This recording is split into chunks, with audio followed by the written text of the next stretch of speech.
الحمد لله كريم المنان ثم الصلاة والسلام الأتمان الأكملان على المبعوث رحمة للعالمين نبينا محمد وعلى آله وصحبه ومن والاه. Assalamu alaikum wa rahmatullahi wa barakatuh. Bienvenue à cette nouvelle série qui est intitulée Qui doit réellement jeûner?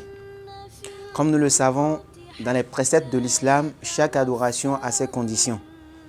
Et pour qu'une adoration soit acceptée auprès d'Allah, il faut que les conditions soient préalablement remplies.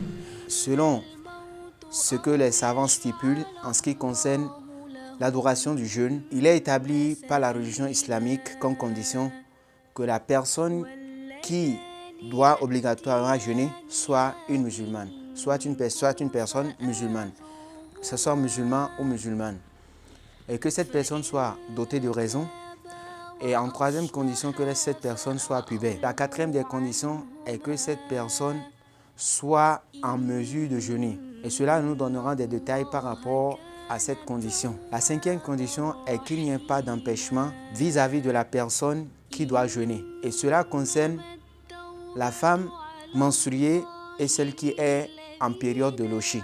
Maintenant, quant à la condition du fait d'être en mesure de jeûner, les savants subdivisent cette condition en deux. Il y a l'incapacité continuelle et l'incapacité temporaire. L'incapacité temporaire est celle de la personne qui est atteinte d'une maladie dont on espère la guérison. Alors pour cette personne, elle cesse de jeûner jusqu'à ce qu'elle soit guérie. Et après cela, elle rembourse le nombre de jeûnes qu'elle a raté. Mais quant à l'incapacité continuelle, il s'agit ici de la personne malade d'une maladie dont on n'espère plus la guérison.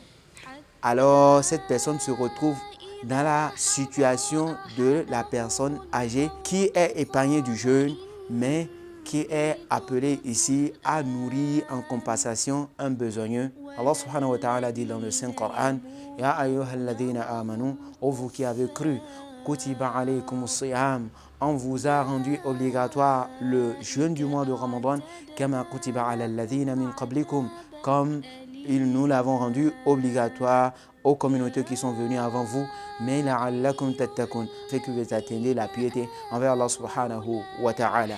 Et ce verset stipule l'aspect obligatoire du jeûne du mois de Ramadan.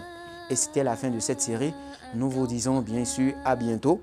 Et sans oublier, si c'est la première fois que vous nous écoutez à travers ces séries d'enseignements et de rappels, alors n'oubliez pas de vous abonner à notre chaîne afin de ne plus rater les prochaines séries à venir. Wassalamu alaikum wa rahmatullahi wa barakatuh.